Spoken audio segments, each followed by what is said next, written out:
Everything Kanks touches dies, literally. If he invests in a casino, he's going to bankrupt it. If he touches a business, it's going to go bankrupt. The same goes with the federal government and, sadly, the White House. We all saw his horrific redo of the Rose Garden, which he eliminated the garden and added a concrete patio with umbrellas that's aesthetically not very easy on the eyeballs. And now, of course, he wants to build his giant ballroom with an assist from industry titans and millionaires and billionaires who want to put their names in the ballroom. And I say, put their names on there. Let's see their names. Let's do it. And he's tearing down history. And for me, this kind of stuff, it saddens me a little bit. I'm far more concerned about the 170 citizens that have been abused, tortured, and denied due process by this administration. I'm far more concerned about people in the DOJ being told to lie and say that Abrego Garcia was MS-13 when he was not. I'm far more concerned about the egregious human rights violations and Kanks and all of his sycophants cooking the books as to the numbers on the economy. But this is a perfect metaphor for what this man touches. Put this up. The Midas touch. Just in, the White House has begun demolishing portions of the east wing of the White House to build Trump's $250 million ballroom, despite earlier claiming it wouldn't interfere with the existing White House structure. Before I kick it to pumps, I just want to say one thing. This brings me back to the way the Democrats govern. Little tiptoe baby steps that they take. And they govern in a sense that they don't want to upset Republicans, because if Republicans get power, then they'll do whatever they want. Well, when Republicans get power, you're goddamn right. They do whatever the fuck they want, and they don't give a shit what anybody thinks about it at all. And they propagandize and they lie and they pad the piggy banks of their millionaire and billionaire donors. Democrats, take a note. If we ever get power again, govern like you won, for God's sakes, because at least you're governing for good and not governing for the frail ego of a malignant, demented narcissist Kanks. You know, I saw this and it hurt me, because it just shows the absolute disdain this president and the entire administration have for the history of the United States and what it means to be in the United States. And I realize he says donors are going to fund this, but we are in the middle of a government shutdown. People are not getting paychecks, and we are fighting over health care for 15 million Americans. And he is spending money to make a ballroom to self-aggrandize. It is so repulsive. And I can't believe he's supposed to be this optics guru. The optics of this are just horrifying. The optics are intentional, though, Angie. Well, the optics are what authoritarians do, that I get to do what I want to do because I am the dear leader. This is intentional. This disdain and this scorn for precedent, for rules, for decorum is a play. This is intentional. This is, I'm going to do what I want to do because this is my country. I am the ruler of this country. I don't care what the people think. I don't care if the military isn't getting paid. I don't care if the TSA isn't showing up. This is what I get to do. This is intentional. Rest assured, you guys, all of this is a play right out of an authoritarian playbook. Moving along, the No Kings rally really has rattled MAGA. And they are now rolling out 3 high-profile women in the MAGA movement. And as we learned from Professor Ruth Ben-Ghiat, this is something that authoritarians do to gender wash, even because the authoritarian regime is all about the strong man and toxic masculinity. That's what the whole purpose of it is, to cover up for these men and their little dick energy and their frail egos. So they trot out women to gender wash so that moderate women, or maybe women that are on the fence about voting, feel like, oh, these women are for these men, so this regime must not be bad for women. I'm going to play a series of videos here where they're rolling out women to propagandize about the No Kings rally. And again, this is intentional. This is an intentional gender washing of this authoritarian regime. First, we're going to hear from Lara Trump. Doesn't feel like the Democrats have been serious about any of this. As you heard, he thinks it's been a political stunt. And quite frankly, Dana, that's all the Democrats have had to offer the American people for quite some time. Stunts. Think about them sitting on the Capitol steps and singing. Think about, Cory Booker there with the hours-long historic record-breaking time on the Senate floor just to prove a point. They don't really have anything that they're bringing to the table. I think they're only hurting themselves. The No Kings did absolutely nothing. And I'll remind everybody, if Donald Trump was actually a king, none of those people would have been able to be out there to protest. But I digress.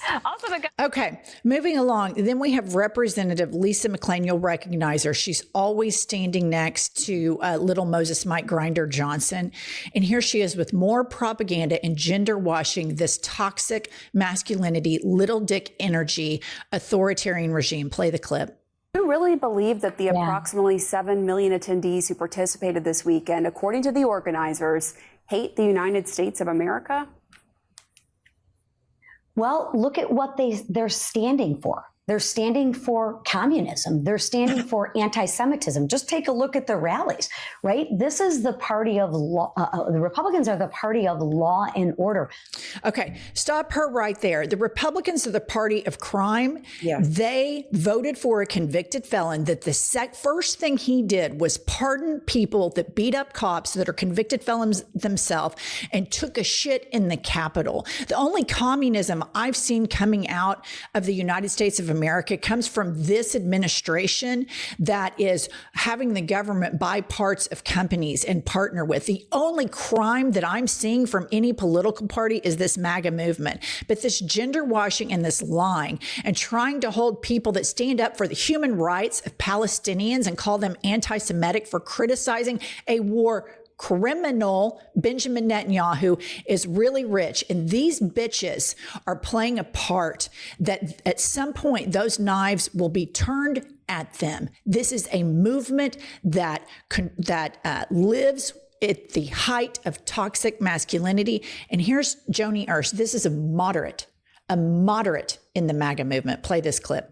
Yes, thank you, Harris. I think it is extremely important that we look at who is funding these protests. We have to get to the bottom of this. It is a much larger organization. It could be the usual suspect, of course, George Soros. But what we have seen in the past, of course, is threat to local governments and property. And so we do need to make sure that these are safe protests. And I would Okay, this is a coordinated effort on MAGA because they understand how effective the No Kings March was. They understand the optics of the No Kings March. Women, men, Gen X, Gen Z, boomers, all different flavors of American people marching for freedom, marching for the United States of America, marching for the Constitution. The MAGA movement is the party of lies, moral depravity, and crime. There has never been a better time to be a criminal in the United States or to be a pedophile in the United States, because both of those things you will curry favor within the MAGA movement. And so for these three women who have ascended to their positions based on the bravery and the courage of suffragettes and women beyond them that fought for gender equality, to use that fight, the fight of other women to stand up there and tear it all down, is so incredibly rich and intellectually dishonest. And they're going to find out they are playing stupid fucking games and they're going to win a stupid fucking prize, because these women act like they're all family values, traditional family values. And in the MAGA world, traditional means the wife stays at home. All of these women have careers, which I support. These are hypocrites. These are liars. They use their faith to weaponize against people, and they are gender washing. And this was a coordinated hit using women in the MAGA movement to gender wash this pathetic little dick energy regime. Yeah, shame on these women for allowing it to happen. And Joni Ernst, I'm still mad at her for voting yes for Pete Hegseth for defense secretary when she served in the military. She is the same person that said everybody's going to die. When asked by her constituents about Medicare, she's not even running again. So she now has the opportunity to stand up for what is right and what helps people. And she doesn't, because she has sold her soul along with everything else. And Lara Trump would be at the bottom of somebody's shoe like gum if her father-in-law was not Donald Trump. It is so repulsive that these women sit on the airways and they lie. They lie and they give other women cover to be hypocrites. I want to take a moment to thank our sponsor, and today's sponsor is Quince. Quince has the most amazing cashmere sweaters, and I bought one last year and ordered them in every color because they are so delicious. In addition, they have wonderful denim and great wool coats. And because Quince partners directly with top-tier ethical factories and cuts out the middleman, they deliver luxury quality pieces at half the price of similar brands. It's the kind of wardrobe upgrade that feels smart, stylish, and effortless. And I'm telling you, these $50 Mongolian cashmere sweaters are amazing. So find your fall staples at Quince. Go to quince.com/IHIPnews for free shipping on your order and 365-day returns. Now available in Canada too. That's Quince, QUINCE.com/IHIPnews to get free shipping and 365-day returns. Quince.com/IHIPnews. Okay, moving along, this is a pretty interesting story. Miles Brunner wrote an article for The Bulwark, and he says, I can no longer be an accomplice to the GOP's descent into authoritarianism. I just turned my back on a 12-year career in the Republican ecosystem, and I urge anyone else who harbors doubts to do the same. And here's an excerpt from this article. I worked inside GOP circles through Trump's takeover of the party, his initial downfall, and his resurgence in the 2023-2024.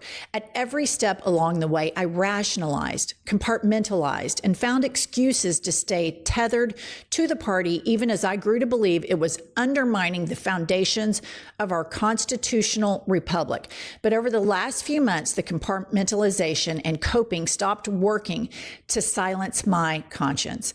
And so what you're seeing right now, and I know that some days it is just overwhelming being American. For our international viewers, I know it's overwhelming watching what's happening here. But you're starting to see fissures.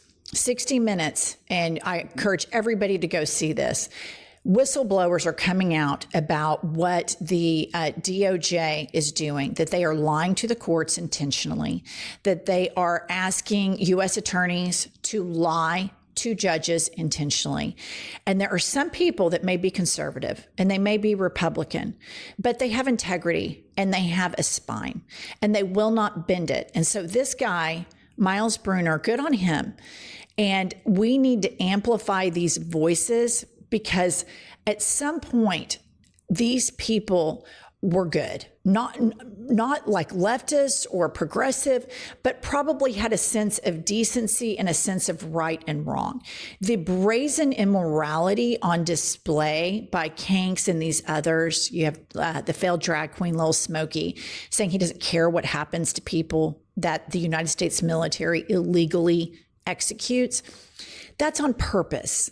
That's to try to normalize this sort of psychopathy. And this is what authoritarians do to their cult. But you're seeing fissures. You're seeing Marjorie Taylor Greene. You're seeing Tucker Carlson, who, by the way, I think both are nuts. Right. But to defeat this fascist takeover, this authoritarian takeover, it is going to be all hands on deck. And we are going to find ourselves with some strange bedfellows in that process. And there's several issues. There's one, who can help us defeat this? And then once we get there and we get back, into our tribes, as Democrats, can we push our leadership off of AIPAC money? Because it is as toxic as all get out. All right, that's all we have for this episode. Please like and subscribe, and we'll be back later with more news.